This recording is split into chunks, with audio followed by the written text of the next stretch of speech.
L'Union européenne a pris conscience effectivement que la sécurité était devenue un des piliers majeurs et une attente majeure de nos concitoyens.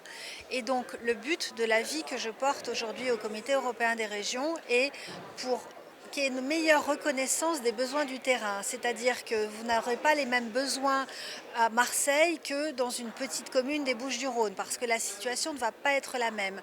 Et donc l'idée, c'est qu'on soit entendu dès le départ au niveau de la conception et de la reconnaissance de notre expertise, parce que seuls nous savons quelles sont les problématiques que rencontrent nos concitoyens et donc quelles sont les réponses à y apporter. Les choses ne peuvent pas se décider intégralement à Bruxelles ou à Paris.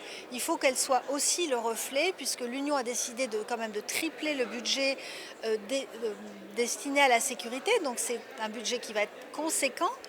Et donc l'idée, c'est qu'effectivement, qu'il n'y ait pas une déperdition de moyens en cours de route et que les citoyens voient vraiment que l'Europe fait quelque chose d'efficace pour eux.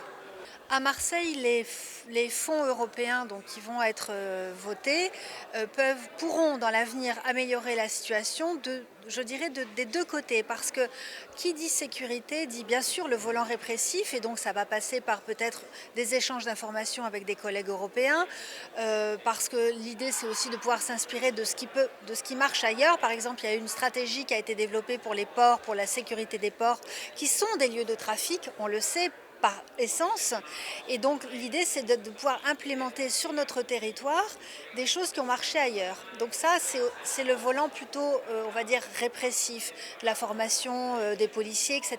Et de l'autre côté, là où l'Union et cette implication pour la sécurité peut être utile, c'est aussi sur le domaine de la prévention, parce que la sécurité sans la prévention, ça ne peut pas marcher. Donc c'est aussi de pouvoir doter et aider davantage les acteurs qui agissent sur le terrain, et notamment auprès de la jeunesse.